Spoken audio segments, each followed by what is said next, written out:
personally like, I want to get this off my chest. This is something I want to see happen. I thought it would be a good idea to try and make mobile games. That was a very shit idea. I remember the first game I ever made. The lighting and things like that is obviously going to be a pretty big departure from Turbo Overkill. It's going to be too easy. If you don't have enough, you're going to get absolutely brutalized. And that, loot. Looking forward to it.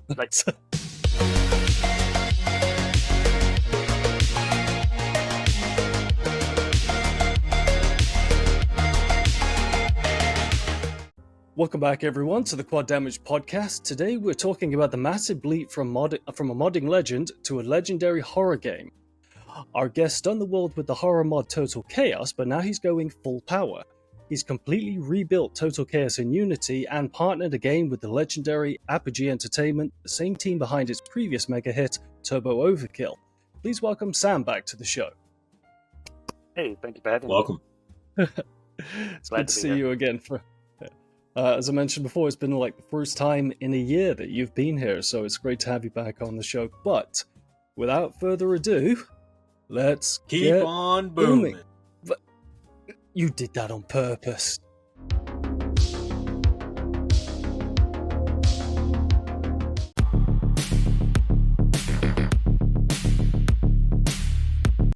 Sam, as I said, welcome back to the show then. So, last time you were on, we were all in Turbo Overkill fever, and now we're in Total Chaos fever.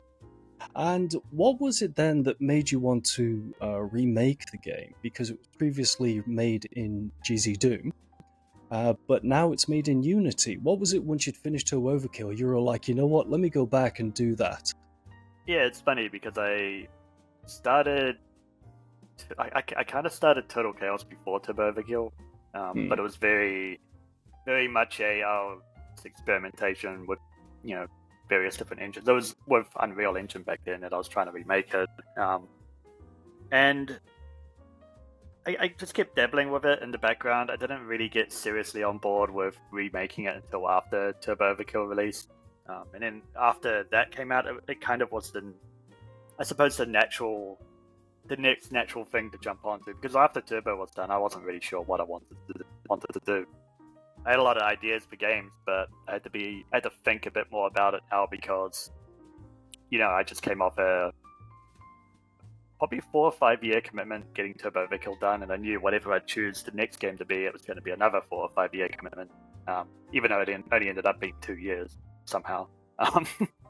But then I was like, okay, I don't really know what to do right now. I'll just on top of other, I had a few other things in the works, but I kind of was like, well, what would Trigger Happy be doing? And I was like, okay, well, I guess the next logical thing is Total Chaos, and especially because I know a lot of people hold the mod quite dearly, and a lot of people really wanted to play it, but every time they jump in and play it, it wouldn't really run that well with modern systems. Like back in 2018, it was a bit more, it kind of ran a little bit better, but now compatibility issues and, you try and play it now and it just doesn't run that well. So it's like, okay, well, people keep asking me to put it on Steam. I can't put it on Steam because, making a mod, you kind of just like throwing in a bunch of stuff into it without any care in the world of, like, should I actually be using this as a sound effect? Like, can I legally use this certain sound effect? Can I legally use this texture? And there's a lot of auditing that had to be done on what can go into it. And then in the end, I was like, screw it. It's just gonna be easy to just remake it. And then I was like, okay, I'll just remake it in a sense where I would literally import everything from the mod into Unity. I'll keep the graphics the same. I'll keep it all looking the same, so I wouldn't have to do so much work, but then I'll just go through and replace the things that I don't know where they came from, or if I can legally use them. I'd put a bit more work into making it run well. But then I had a VR kit sitting in the corner collecting dust.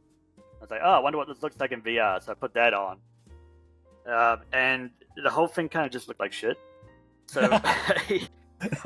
I kind of went back and said, okay, maybe I could update the textures a little bit to make them a little bit more high res, and then it kind of just turned into this never-ending cycle of updating and up-resing, and then eventually it ended up turning into its own thing where it needed a lot more work than simply just importing the mod into Unity, and it kind of just evolved from that.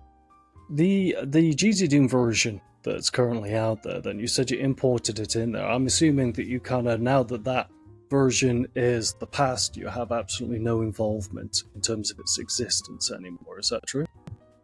Yeah, I've lost the source code for it, so even if I did want to go back and fix it, I can't really do that anymore, unfortunately. And also, so that sorry, carry on. It's kind of just, it's there. It's not going to be changed or anything. It's just going to be sitting there. Anybody who wants to play it, they can play it. They just have to accept that there's going to be a little bit of jank and trying to get it to run. Well, there's no point playing an old version of the game if there is a new, hotter, sexier version on the scene, of course. Certainly with the issues that GZ Doom have had over the last couple of weeks, I don't think anyone would really want to as well. There's far too much uncertainty in regards to that engine and far too much anticipation for the real version of the game that you're making. So, I mean, in terms of, what has gone down in terms of the GZ Doom scene in the last couple of weeks, do you have any opinions on it or something? Not really, because I haven't really been involved in anything on that side since 2018, I guess, when I put the mod out. Well, 2019, I think, was the director's cut. And I kind of just stepped back and said, I'm done with this. I kind of want to just make new games now instead of mods. Yeah, it is sad all that drama went down. I hate to say I'm not really that surprised, but yeah, it does suck. But at the end of the day, GZ Doom's become this massive thing that I don't think anybody really anticipated. People using it as an entire game engine to sell commercial products. I don't think people anticipate. I don't know. I've never. I would love to talk to the guys behind it. I never actually spoke to them, but I'm sure that was an unexpected thing that happened. Well, one of our previous guests, Patrick, he'd developed, or one of the team. He was part of the team that developed Beyond Sunset, and that was a full commercial game. I bought it. I'm playing it right now, and that's entirely made in GZ Doom. It's literally nothing like how Sulaco is like a souped-up version of that. It's just entirely within that particular engine. But moving to Unity, and you said you started on Unreal Engine, moving to Unity, kind of what sort of challenges did it present to you? I guess the most obvious one was you can't really leverage the systems from GZ Doom. You have to make your player controller from scratch, and you have to make your weapon controllers from scratch, and which is fine. I enjoy doing that sort of thing. There was no way I could really take, if I were to redo the mod again, for as a commercial product. I could have just somehow taken the mod and up-res it, but working with it there's a lot of complexity, and there's a lot more hoops you have to jump through with modding, making stuff in GZ Doom than it is in Unity. It might be different now, but even something as simple as importing a 3D model into a scene, you have to export the model out, and you got to make a bunch of metadata and text files to say this is how the 3D model is defined. And in Unity, you just literally drag and drop, and it's in there. Really, that's simple. Stuff like. Oh, sorry, go on. I was going to say the stuff like that for non-developers. It's like you might as well have asked us to explain quantum mechanics. It's so complicated. So when you say things like I just imported the mod in there, to me it's a level of intelligence that is beyond my comprehension to kind of understand how something could just be explained so simply. It's a few more steps to it. You have to, when I say import the mod, it's not literally dragging and dropping a mod into Unity. What I ended up doing was exporting out level data from the level editor and getting all the models and then putting the models again. Join the Quad Damage memberships and get the additional quaddage for all the hard-hitting conversations the public don't see, on-screen recognition, quizzes, and voting opportunities on who we invite on the show. Extending invitation does not guarantee appearance. They may tell us to f*** ourselves. And more.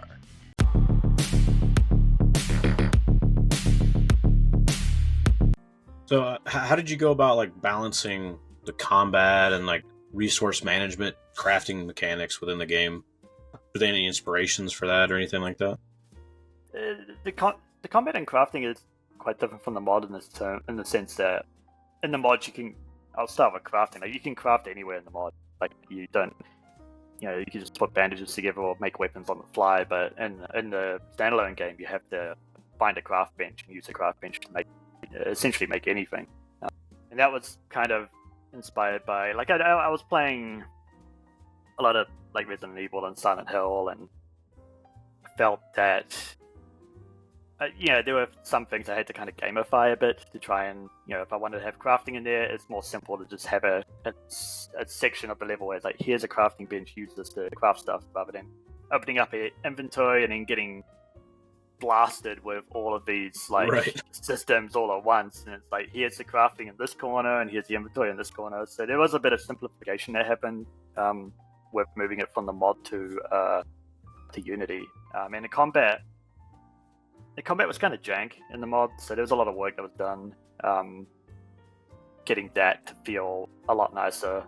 Like I actually had Under the Mayo help out a lot as well with trying to get It works a lot stuff now feeling doing that, good. doesn't it? He's been great with just a lot of really good ideas on how to make the combat system just feel a lot nicer, because it was very basic in the original version of the game. It was basically just the combat system from the mod put into the standalone game without barely any changes, and it just wasn't that fun. It felt like there was a lot of things from the mod that didn't really age well in terms of going from a mod to a standalone game. Like the core design of it just felt very dated. Yeah. So there was a lot of work done on. At least based on the demo, I think it definitely feels really good to play. Just like the way the weapons feel, the kind of the movement, it all feels really, really tight and well designed. Yeah, there's some really, really fun plays you can do. Like when you get into combat arenas, like just with all the different mechanics working together, you can kind of just choreograph this. I mean, if you know your way around the systems, you can just make stuff look badass all the time. But if you just run in there and start shooting stuff, then you're going to get wrecked pretty quick.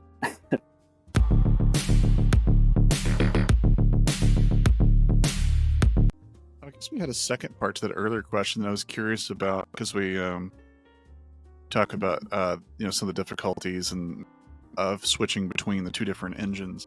I was curious, was there anything other than just like graphical fidelity that kind of like opened up once you had like a new tool set to work with in Unity? Yeah, it kind of felt like everything was just a lot easier to do, right? So even with coming off Turbo Overkill, I felt like I knew my way quite well around C#, which is the programming language I use. In GZDoom, there was like 3 or 4 different programming languages that all do different things.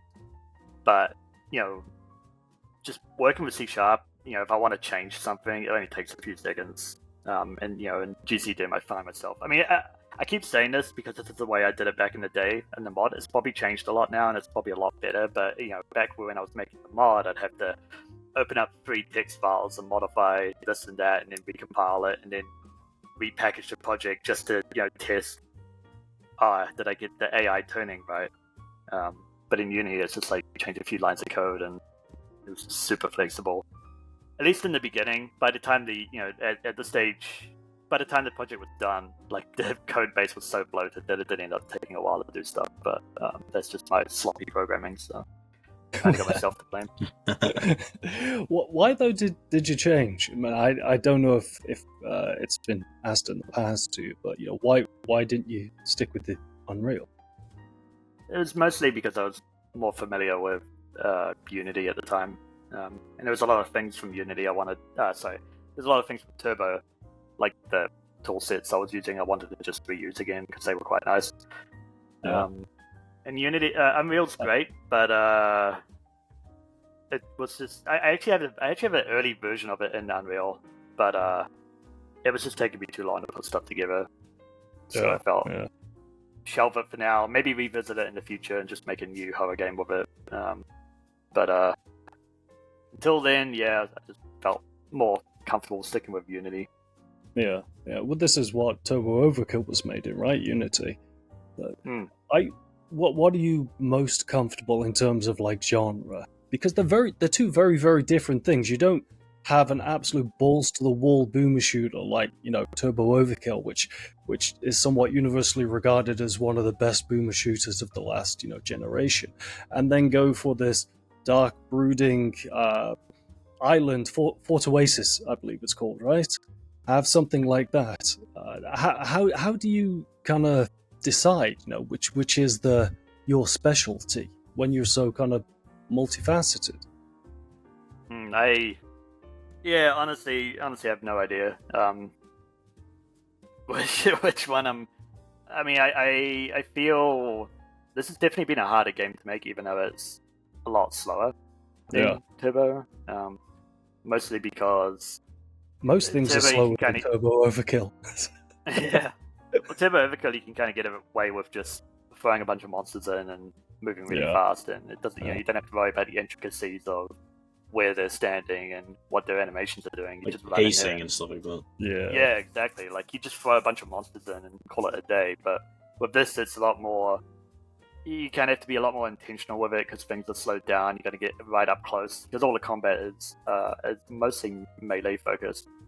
So you're getting right up close to the monsters, and they have to react in a realistic way, especially being a horror game, which it's supposed to be an immersive horror game. You have to do a lot more work to get people into that zone. Compared to what would Turbo. you say are like the biggest challenges between going from like a fast-paced FPS enemy AI to doing something where it's like a much more slowed down? You have to worry about pacing and all that with a more survival horror bent. Yeah, I think the biggest hurdle has just been like animation, and because Total Chaos there's a lot of Dark Souls inspiration in there, so you have to deal with things like you got to animate the character, but you have to animate them in a way where people can predict what they're going to do. So they're going to swing their arm at you. They have to have a big wind up, and then they have to swing, and you have to time that right so it feels good with all the other systems. So it's like how if I swing my pickaxe 3 times, what's the time between every swing, and does that line up with what the enemy is doing? And it's kind of this it took me a very long time to realize this, that I kind of had to try and get some kind of sync in there with combat flow, which was very hard to grasp my head around. It was just far too much data to try and make it work under every scenario, and even things like the like item management. Like in this game, like Turbo Overkill, you kind of just have your guns and your ammo and your health, and that's it. But in this, you have all sorts of things that you have to keep in your inventory just to stay alive. And the problem is, like, if that balance isn't right, then the problem just gets exponentially worse because you have this loot for the entire game. So if you have too much loot in the beginning, it's going to be too easy. If you don't have enough, you're going to get absolutely brutalized. And that, like, loot... Looking forward to it. Like, yeah. that item management stuff, it's still not 100% right, but it was very late in the day when we were, like, looking at it. We realized, oh shit, we actually have to balance where the hell we're going to, like, everything about where items are and how you get them, that's going to be the biggest, like, issue. Because that kind of just breaks everything else as well. Like, if you don't need enough food, you don't have enough stamina for combat, if you're bleeding, you can't do enough damage in combat. Yeah, it's just so many different variables to account for. Now that you've remade your own game, do you look at like other remakes and you like evaluate how they've been and the immediate one that came to mind was like Halo has just been remade. Do you look at that and you think, yeah, I could have done a better job, or oh, they did that well, or they could have improved that? Now that you've been through the experience of doing it yourself. Yeah, I kind of started out trying to do just trying to keep the game exactly the same, but just up-res it. I love what they do with the remakes and how they not just up-res it, but how they change the gameplay mechanics to try and feel more modern. Like, that's a very important thing. Like, you can't just take a game and upscale it. You can, but you kind of doing a bit of a disservice to that game if you don't also tweak a few things here and there to try and make the gameplay mechanics feel more modern. It's like, if you could throw more enemies in there, then great, because back in the day you couldn't have so many enemies because of restrictions on how much your console back then could process, right? Yeah. So that always interests me is how they, not so much the whole graphics, but like how they change the mechanics to account for, Yeah, I agree. I mean, you look at Doom and Doom 3, which is a remake of the first. It's a completely different experience. It's not just an upgrade of graphics or something. They've completely remade that particular game from the ground up. But Deadforge, you were about to say something. Want to support your favorite boomer shooter podcast? Well, tough luck, because we're all you've got. Visit the Quad Damage affiliate store for the most bangin', most boomin', most please give us your money stores on the internet. Well, Amazon anyway. Only available in the US because we're too lazy to set it up for any other country.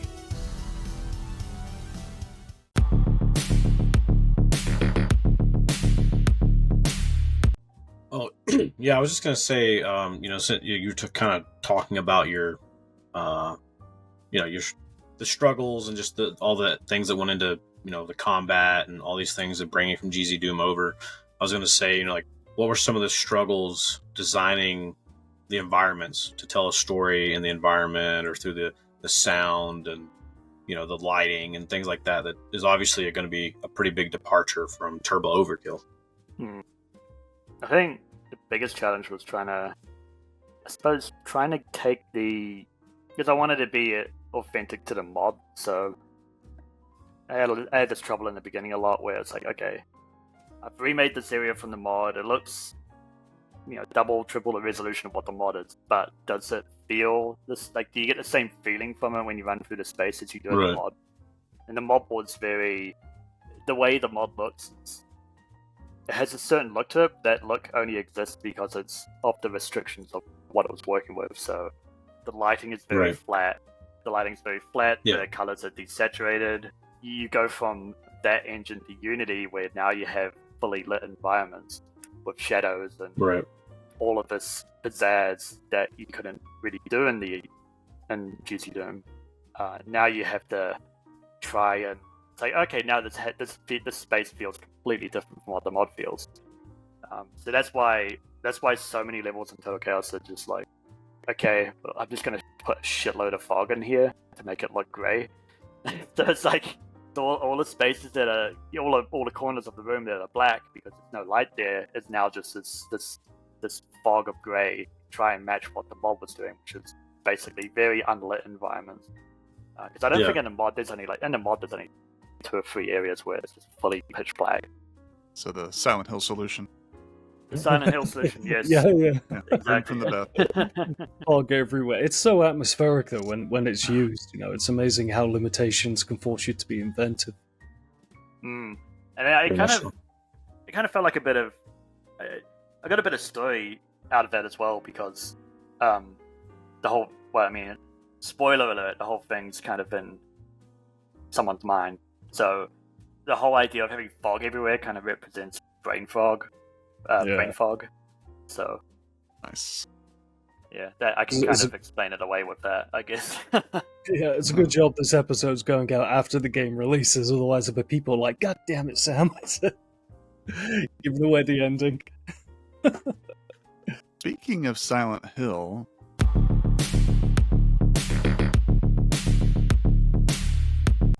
how was it collaborating with Akira Yamaoka? How special was that? Yeah, that was kind of a pinch me moment. Yeah, I can imagine. I was talking with my producer Jaren, who, he said he knew him from way back.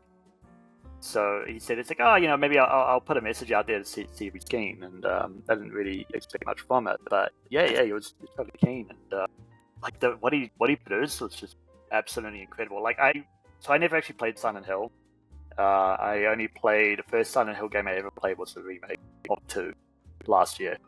I had watched Let's Plays of it, so I wasn't fully familiar with its music, but then I realized, when I started working on this back in 2017, 2018, I would always put on horror game YouTube videos in the background of music, and I'd always get myself in the zone, and I'd always gravitate towards his music and playlists of just his music. and I'd keep it looping Yeah. over and over and over again. So I was kind of listening to, his work throughout most of the development of this game, and then, and then I got very familiar with what he's done, and then Jen was just like, hey, what do we get him in to make something? And, How did he break the news to you then? incredible. So, how did he break the news? How did the phone conversation go down when he revealed that he was on board? I was ecstatic. Dream come true. I never. What is the track that he did? Is it Catharsis? Is that what it's called? That is, The one track? Yeah. It's very, it's actually very Silent Hill sounding in parts of it. Like kind of like the background track. But then it goes like super heavy. I was listening to it earlier and I was like, this is actually pretty good. Yeah. Yeah. Well, I mean, because I was talking to Jen, I was like, because I was deep in. Unfortunately, I wasn't able to collaborate much on the track. I kind of just like left it in Jen's hands because I was like, I was deep in the weeds on finishing the game. So I kind of just like, gave him a list of these are like top Silent Hill songs. Like this is like he was asking like, what kind of sound are you after? And I was like, here's a list of my favorite tracks. And then first thing he came back with was like, that's too bloody good. Final. No way. So I love how down to clown he is to do things. I think he did. Me and Deadforge were talking before the show because we were like, I can't wait to talk about this. He's done Slitterhead for some previous, Silent Hill people were involved with that, and he did. I think he needed new music for the remake, Silent Hill 2 remake. And there's at least one other game recently, and it's just like he is not afraid to come out of retirement and just be like, retirement, right? I don't know if he like came back and did. Yeah, I don't know if he did like new renditions of the soundtrack for Shadows of the Damned when they did that remaster that came out last year or early this year, whenever it came out. I feel like there's like a couple other smaller games that he was involved in. Not all of them are horror games either. Like there's a couple other just very different games that he's involved with. Yeah, he seems to be pretty open to doing stuff. Yeah, it's good when people that are that prestigious are like, actually, you know what? It doesn't matter what your project is. If I like it, I'll do it. Because that music is their passion, and they're not motivated by fame or money or something like that. So, yeah. You ever been in the right place but wearing the wrong thing? Ain't ever gonna happen again, brother. Because you can now buy the sexiest apparel this side of a John Romero hair products line.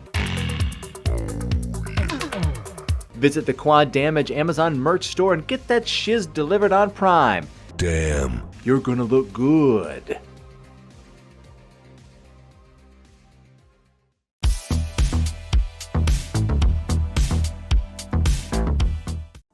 Alrighty, our intro is usually building up how time sensitive this is, but it's super not, and the shorter answers are worse anyway, so we'll just let it rip here, and you can talk as long as you want. So we got 3 questions. These are all randomly generated. Usually one of them's a little spicy and a little fun, and the other 2 tend to be on the deeper side of things. So without further ado, we'll do question number 1 of 3. Mr. Sam, do you have a moment in your life you wish you could relive? That is a good one. I have a lot. I have many. Too many to kind of hone in on one. But that's a bit of a shit answer. No, it's an answer. So other than the fantastic news that Silent Hill composer was joining your project, what other thing made you go, my God, I wish that I could relive that again? Just one other example. I mean, I guess related to my game dev life, just being able to going to PAX for the first time. That was very. I had no idea. Like, this was months after I signed with Apogee, and I kind of just went from being I was just kind of a nobody developer, just making this thing on my computer, which I didn't even think was going to go anywhere. And then when I signed up with them, it was very quickly like oh, hey, you want to come to America and you want to come to do this game show and have people play a game? And I just didn't. I didn't think any of that was going to happen. Mostly, there was also a pandemic happening where everyone was under lockdown. And I was like, this isn't going to happen. Like, how the hell am I going to get? I've never been to America before. Something's going to go wrong. They're not going to accept my visa, or I don't know. But just being able to be there and just meet them all, and meet Scott Miller, Jaron, the whole crew, was kind of a that was a rush. That whole thing, just so many things happening at once. It felt that I real. never thought would happen. It felt real. Yeah. Yeah. Cool. All right. Question number 2. What is something you thought would be a great idea, but was terrible when you actually did it? I mean, I know this is like related to Total Chaos again, but actually no. Let me think about that. Well, I did. Okay, actually, I got a better answer. I thought it would be a good idea to try and make mobile games. That was a very shit idea. I remember the first game I ever made was back in. I must have started it. Like, I've been using Unity since 2013. That was the first time I ever downloaded it and just dabbled with it. And I only got into it because I was like, I got this new phone. Like, I want to make mobile games because that was the cool thing at the time. So I got Unity, and getting it on my phone was just super exciting. But then I kind of wasted 4 or 5 years making this.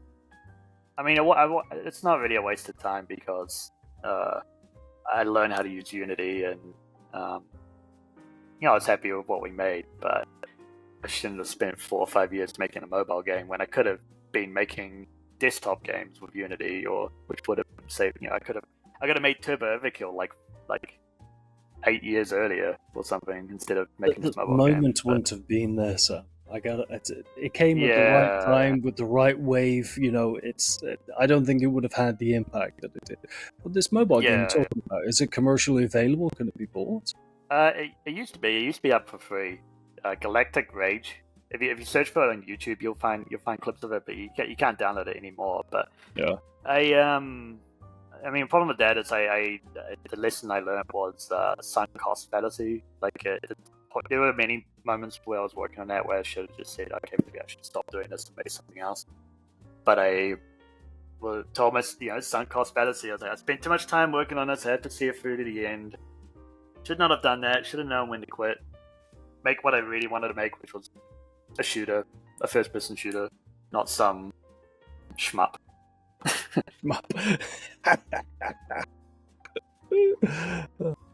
All right, and last but not least, a hard-hitting question, straight to the heart. Are you going to go all James Cameron and make all your games start with the letter T? Actually, it might. Hang on, let me check it. The game does start with a quote, and I'm pretty sure the quote starts with T. Let me see. No, it doesn't. It starts with I. No. So the game starts with an I, not a T. I.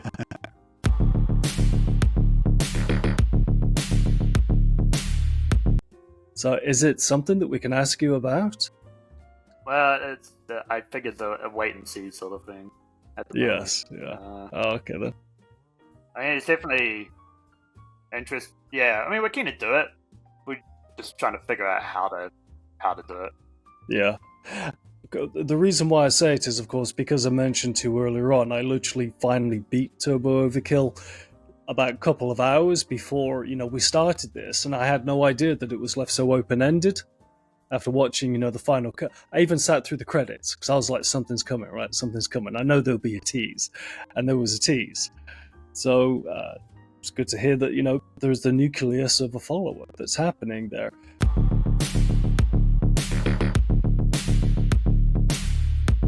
Okay. How did you approach creating the monsters and things like that in the game, and that making them, I guess, scary and unique when it comes to the gameplay? I feel like you touched a little bit on that when you're talking about combat, but I mean, a lot of them are kind of remade from what the mob was, and back then I would literally just sculpt anything randomly. Like, I use Blender for all my modeling, so I just open it up and take a tablet and just paint whatever I think of.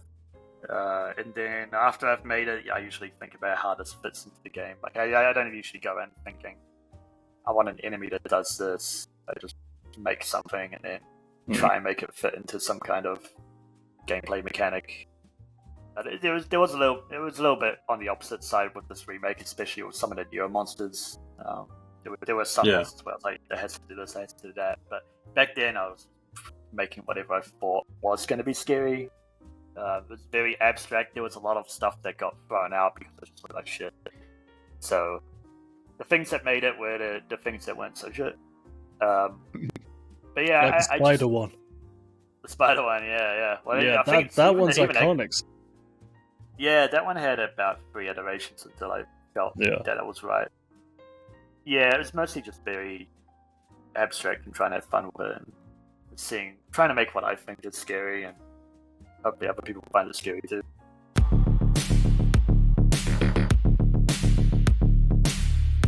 I noticed you had something of a visual effects background. What part would you say that kind of played into, like knowing what instincts are working, when you're making creatures like the spider thing and those other ones? Is there anything you felt like you could kind of use a skill or a tactic you'd used in that discipline that worked pretty well here? It was mostly, I wouldn't say the whole VFX stuff really altered how I kind of tackled the creative side of things. It was mostly just there's a lot of things I learned there about pipelines and how you should handle managing your assets, right? Like, I know it's super boring stuff, but I wasn't really doing that much creative stuff when I was working at Widow. It was very much a cog in a machine. I have one job and I just do this. Like on Avatar, it was literally just, this thing fell on a fern. Okay, now I gotta simulate a fern falling over. Yeah. Like the most boringest, monotonous stuff. And then after that, it was like a lot of baking simulations of creatures and cloth. This is very, very boring. Didn't really have any chance to express any kind of creativity in that unless I wanted like a cloth to move in a certain way. And I could go in and hand animate it myself. But so the next time we watch Avatar, we'd be like, "You see that fern there? So I know the guy that did that, right?" Yeah. I made that fern. Yeah, there's the scene where Quaritch, like in his amp suit, falls over after he gets like shot with 3 arrows or something. It's like, I did the fern that he falls on. Did you get to? Don't ever get into visual effects. Yeah. Did you meet any of the cast and crew? The only person so James Cameron, like a year after it came out, he hosted a big, this massive bat party, and like that was great. Everyone just showed up and free booze, like of anything. Like you go to these places and they have free alcohol, and it's usually just restricted to wine and beer. But no, it's like you want a cocktail, it doesn't matter, it's all free. And he was there, and he was there shaking everyone's hand and meeting all the people that worked on it. So I got to meet him, but that was about it. No Peter Jackson though, yeah. No Peter Jackson, no. I never saw Peter. Ian McKellen came in once. Yeah, I love that guy. I never saw him. Make the best for I guess the business. Circle back around to the crafting that Robert was alluding to.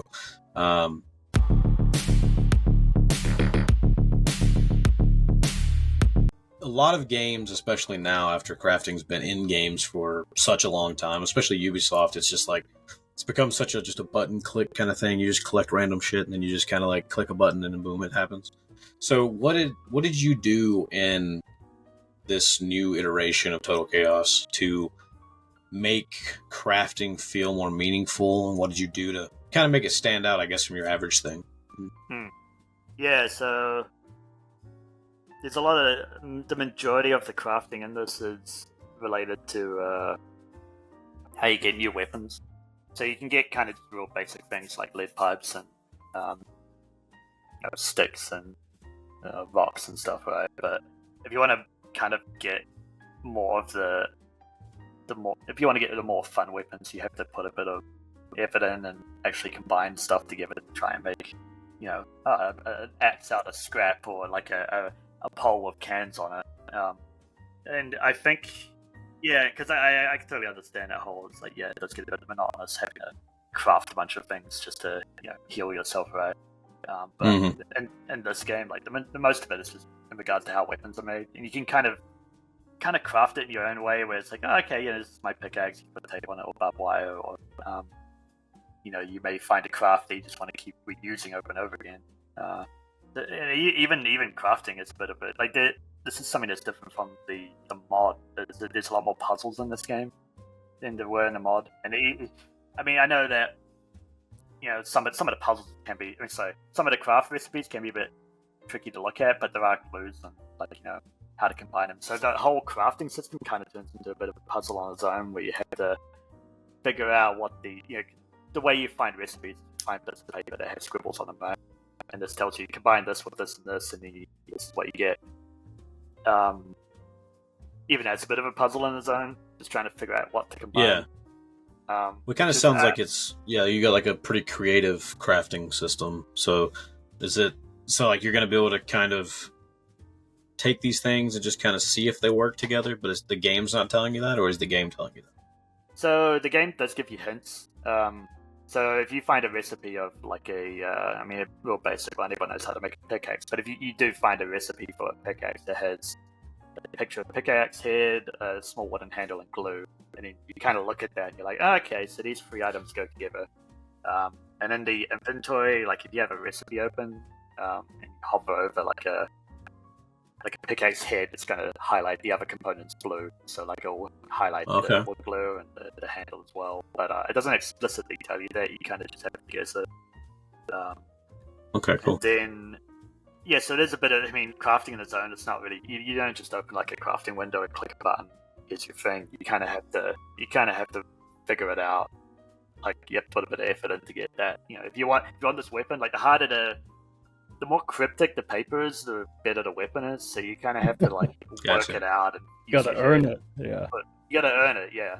But all the basic. I liked how it had the. When I was playing the demo, I liked how you had the more like diegetic bag. It kind of reminded me of like Stalker or something. And you pull the bag down. You're scrounging around.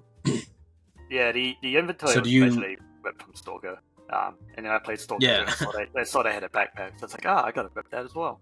Yeah. I was going to ask what there were games that inspired the crafting of it. Yeah, definitely. Like when I started the mod, I was playing a lot of Stalker Misery, which is a mod that makes it ultra hardcore. So the inventory from there, I was just like, I love this inventory system. I know it's not for everyone. Not everyone's keen on the whole grid. Like, I'm overweight, I'm moving very slow, sort of thing. But I was very into that at the time. So does the crafting, does it take place in the bag? So do you do the crafting in the bag? Kind of like you would in Resident Evil when you're combining things to create medicine and such? No, so it's done only at a craft bench. In the only mod at the crafting bench. Yeah, okay. in the mod it was done. Anywhere you go. But we were thinking of doing a gameplay modifier that lets you set craft anywhere as an option. Just like so, you can kind of just adjust it to play just like the mod if that's what you want. Yeah.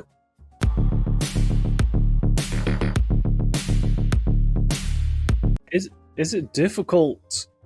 Is it difficult when you make a game that is literally based around scaring the people to maintain a sense of storytelling? Like how do you balance telling a story whilst also trying to scare people? Because of course their whole emphasis and concentration is going to be on surviving the experience, not taking in the storytelling. How do you balance that?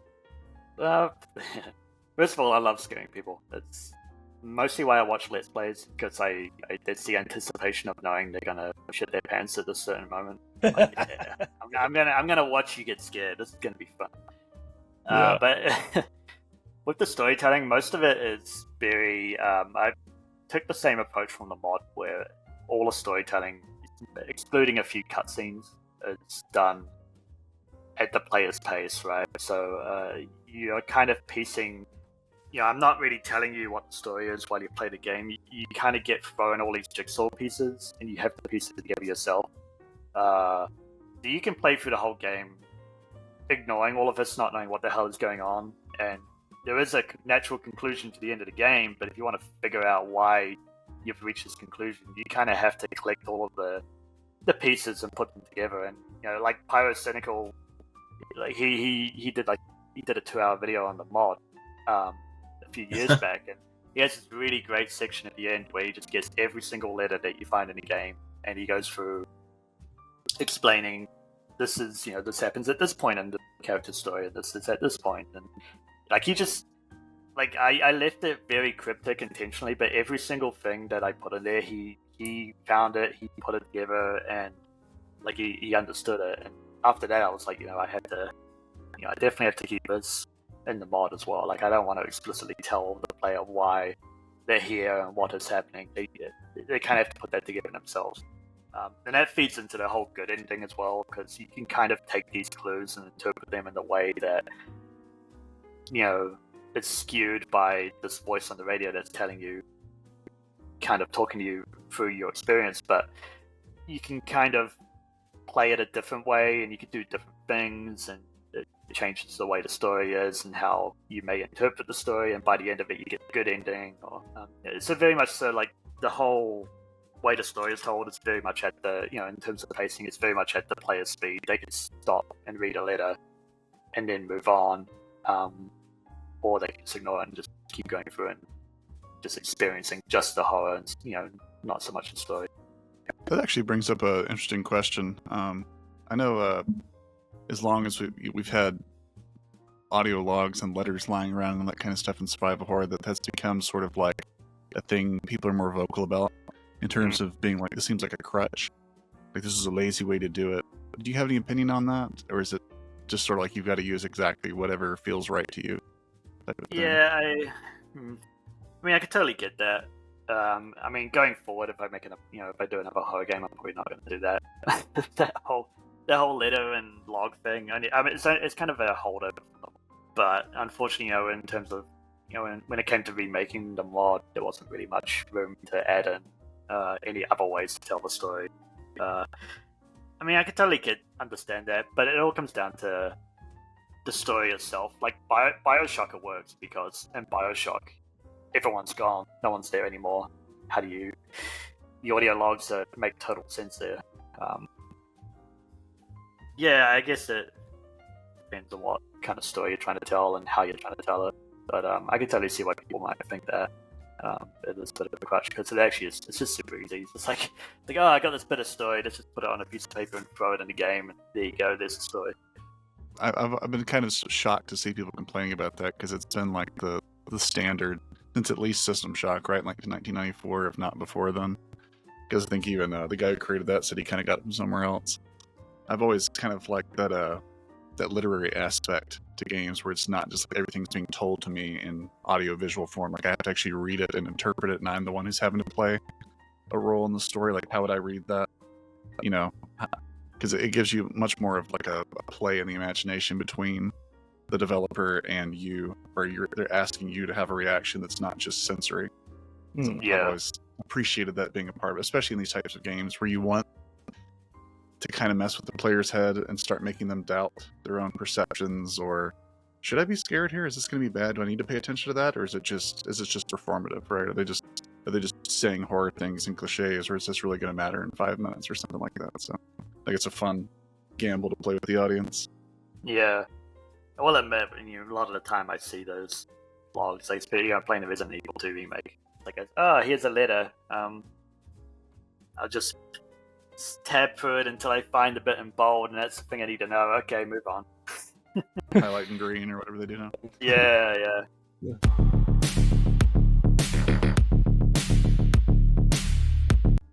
Speaking of Bioshock, were there any kind of surprising places of inspiration for Total Chaos that might not be quite obvious upon first glance?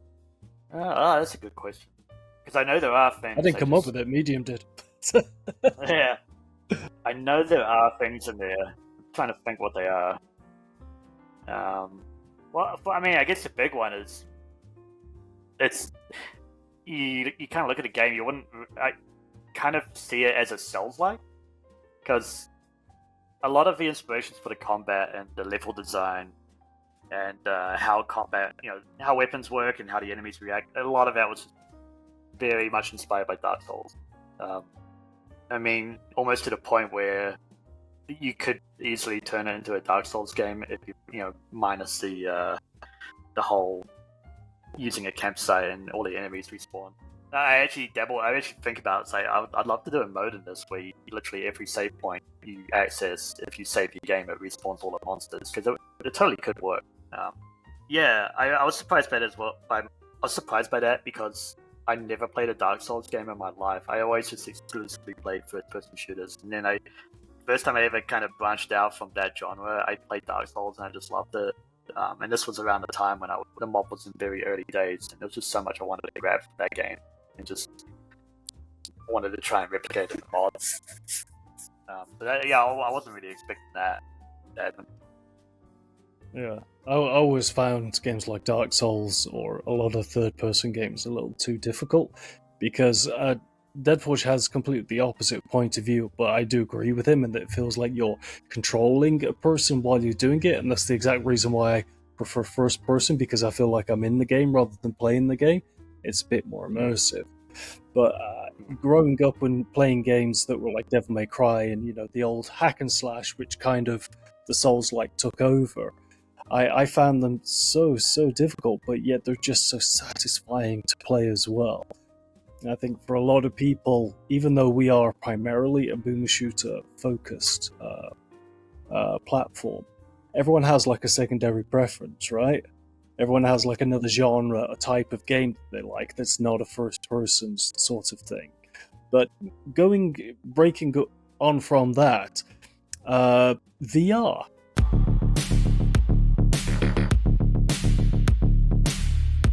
So you said we're having a version that is being released in VR. You said you tried it; it was shit. So how did that become? How did that come about, basically, and how did you? Well, when I said look like shit, I mean visually when I put the mod into Unity, it looked like shit, which kind of prompted me to put a bit more work into the visuals and try and make things a bit more high res. VR is originally we're going to ship with VR with the base game, but it became very clear to me very fast that while the core game mechanics kind of translate well to VR, having slow movement and melee-based combat, you still have to. I kind of wanted to craft it to be more of a catered experience to VR. So stuff like having a backpack full of 50 different things was not going to work in VR, and it's I wanted to have it where you pull a backpack out and you have a physical backpack in front of you, right? Basically, I wanted to make something that was more catered to a VR experience, like having a backpack physically in front of you. I really wanted to have that, where you can actually just open it up and have the items there, rather than just open a window that says these are your items. So you have things like taking the inventory and cutting it down to a smaller size. Yeah. It's like, okay, now the inventory is a smaller size, now you have to have less items in the game. So all the items have to be rebalanced. There was a lot of work that had to be done just to make it work well in VR. Which is why we're kind of not shipping with VR, because I want to put a bit more work into it. Yeah, it's the perfect genre, though, isn't it, for VR? Something like that. I can't imagine some of your other games being in VR. That would perhaps be a little overbearing for the senses, let's say. Oh yeah. But definitely won't work at all. Yeah, but definitely, a slow-paced horror game, I think it'd be immersive as hell, in an environment. I spend a lot of time in the woods because I do archery.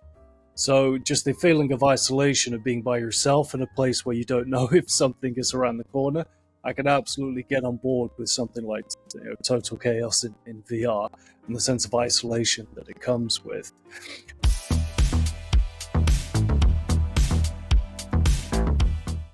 From Herc, what were you for Halloween, or what would you have been if you weren't something? We're not really big on Halloween in New Zealand. I What? actually completely forgot. I actually completely forgot Halloween. Halloween came and went, and I unfortunately don't have many costumes here. I mean, I'd love to. What would I be? What would I be if I could be any? I don't know. I got this like mini Revenant statue behind me. That'd be pretty badass. Just being a skeleton. Be a Revenant. Yeah, I'd be a Revenant. Hell yeah. Just open Why the not? doors That for would the be cool. kids. Yeah, have some guns So here. not a Navi is what you're saying. You're not going to be a Navi. Oh no. Definitely not Navi. Paint my skin blue. All right. All right, so I guess what would be any questions that you would have for our future guests, which is Dave Oshry, David Szymanski, and Andrew Schultz? Ah, yes, I have one. When is Dust 2 happening? That's a good question. It's a very good question. Yeah. Answer it, boys. Let us know. Hopefully- You heard it here first.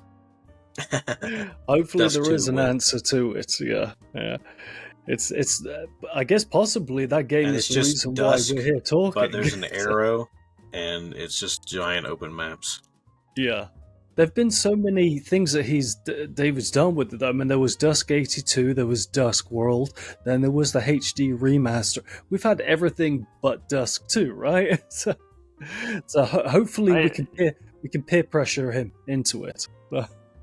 Yeah, Dusk's even on. It's even on Switch now. Yeah, I heard it runs great. Yeah. It's not on. It's not on Xbox yet or PlayStation. No, Sadness. Yeah, because I they guess still they're can't. rolling There's it a whole out, process there. right? Yeah. I think they're working on it. Yeah, as far as I'm aware. Yeah. Hmm.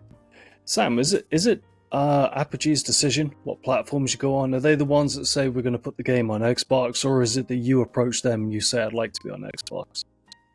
It's mostly, they want to try. They want to get the game out on as many platforms as possible, which I'm Yeah, happy of course. to do. Yeah. But I mean, I have no capabilities of porting the game on my end. I just deal with the PC version.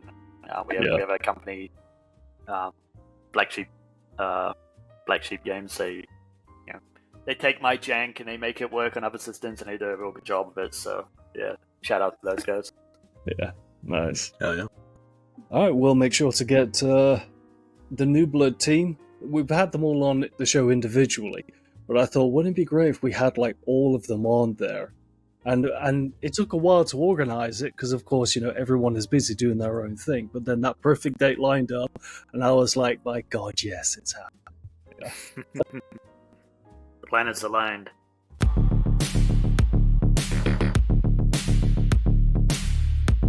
So, Sam, I had a question for you. This could really apply to anybody making anything, but I was curious. Like, what would you say is the reason you made Total Chaos? Like, as a creative, what do you get the most out of it? Like, was it a way to flex, I love this horror movie or these amount of survival horror games? Or maybe was it like a way to stretch your skills into a new area, a genre that's defined by pacing and lighting and that kind of thing? Was there anything personally like, I want to get this off my chest, this is something I want to see happen, and why, that kind of thing? Just in terms of the mod and the remake, or just the remake? Yeah, really just the project in general. I was just curious, like, from your point of view, like when you're making, like, what is like the most enjoyable aspect of getting to see it realized? I think it's very much a product of what I was enjoying at the time, mixed with, I was playing a lot of Stalker. I was working in TV back then, so I'd work late night shifts just watching Let's Play of horror games. So it's like just very much a whole. I kind of want to make something. I don't know what I want to make, but I like these things. So I'm just gonna mash them all together into something new that I think I would enjoy playing. And I mean, that was very much me a long time ago, making this game. And I mean, it's not really so much me now. Like, yeah, I don't think I'd enjoy playing the mod as much as I did back then. Like, I feel like I've moved on to other things now. But yeah, mostly just, I wanted to make something. It was a good project to teach myself how to make stuff. And, a product of what I was, combining all the things I was enjoying at the time. You could always go and make another mobile game as a little side project and be like, I'm going to do this in 1 week. And I bet you it sells gangbusters for all you know. Yeah. Yeah, never again. Kind of the same way with like when I make something YouTube related, like I'm making a video, I tend to kind of want to make it like while the emotions are running hot around that thing, so that it's not like I've cooled off and I've gone away from it. I guess I was curious too if that's kind of the way you tend to make things that you're into in the moment.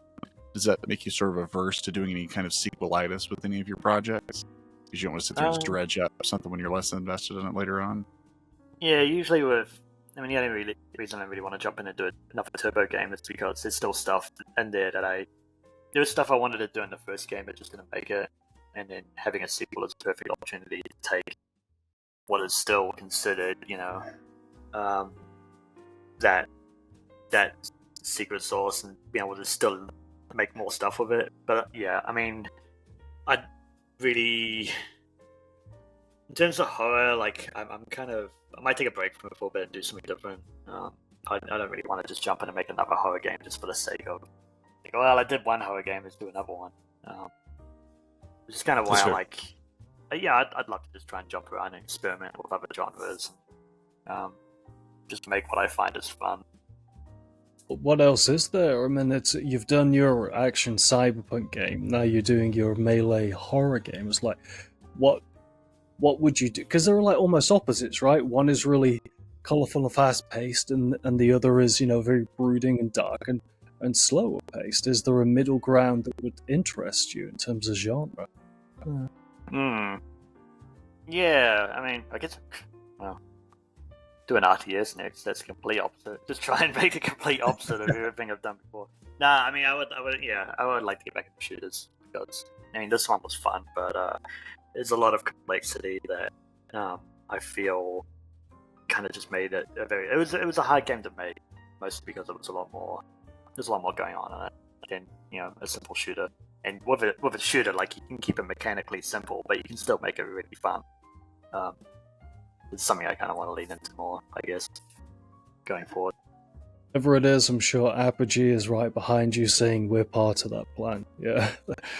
You seem to be like their guy with all of their like big releases. I think they're like putting the publicity machine behind Sam Prebble's projects. Yeah. Oh yeah, they've been great to work with. Yeah. So, yeah. I've always heard good things about them. Yeah. As you can imagine, a lot of guests on here, they don't necessarily always have positive publisher stories, but I've never heard a negative thing said about Apogee.